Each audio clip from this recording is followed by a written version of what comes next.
नमस्कार दोस्तों, मैं हूं वीरेंद्र गुप्ता और आप देख रहे हैं नमस्ते दिल्ली बीवीपी।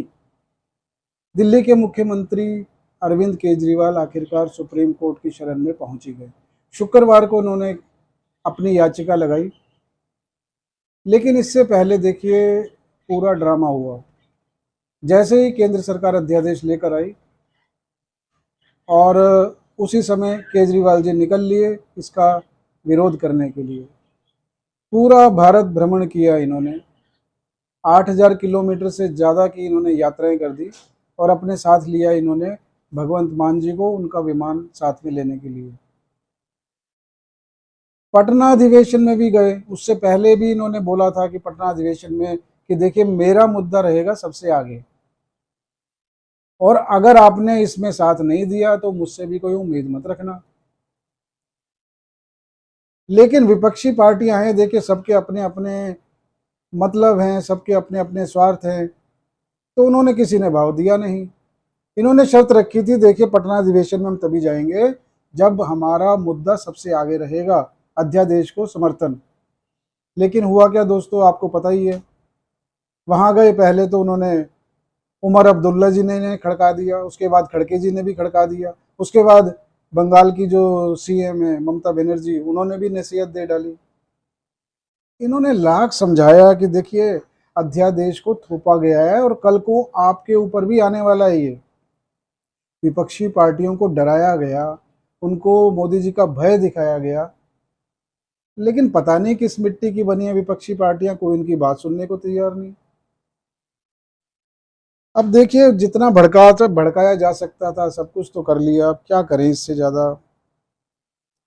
अब इनका भी कसूर नहीं है, देखिए इनकी महत्वाकांक्षाएं बहुत बड़ी हैं, बहुत बहुत आसमान से भी ऊंची महत्वाकांक्षाएं हैं।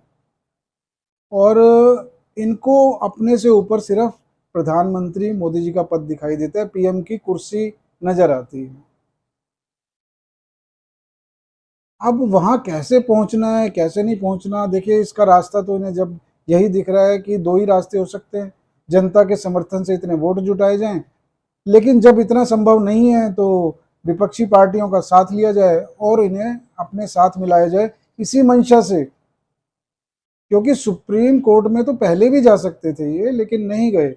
सिर्फ इसीलिए नहीं गए कि एक अध्यादेश का बहाना बनाकर पूरे विपक्षी पार्टियों को अपने समर्थन में खड़ा करके एक छत्र विपक्षी नेता के माध्यम से एक अपनी छवि बनाई जाए,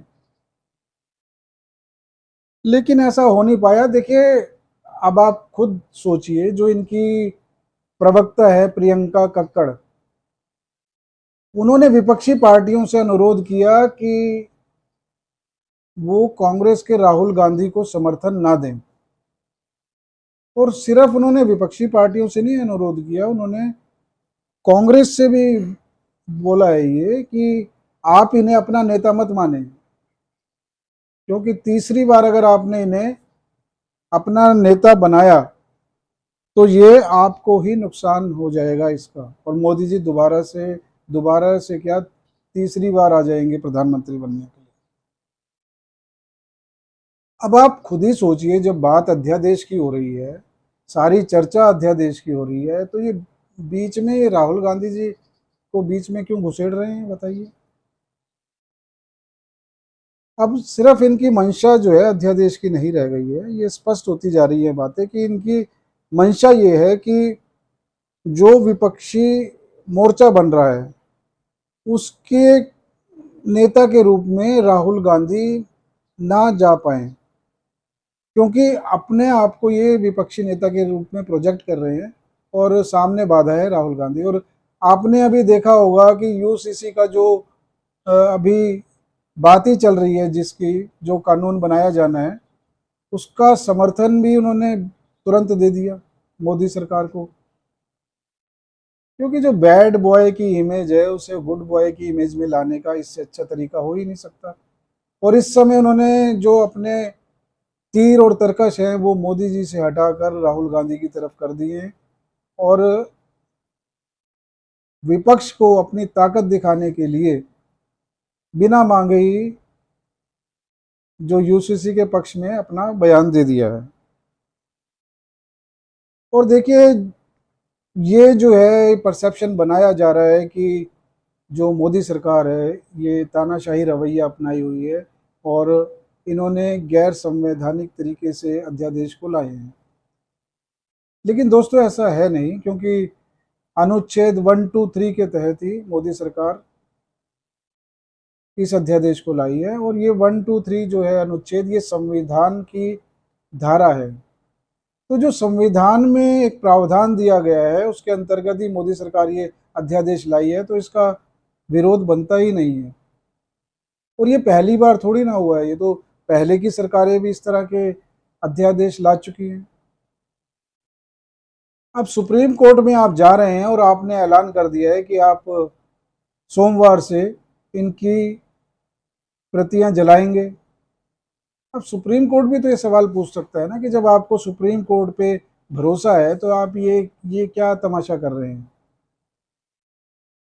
देखिए, तमाशे तो चलते रहेंगे और तमाशा ही है ये कि जब एक केंद्र सरकार ने सुप्रीम कोर्ट को ये बताया था कि ये जो अध्यादेश है ये हमें इमरजेंसी कंडीशंस में लाना पड़ा है।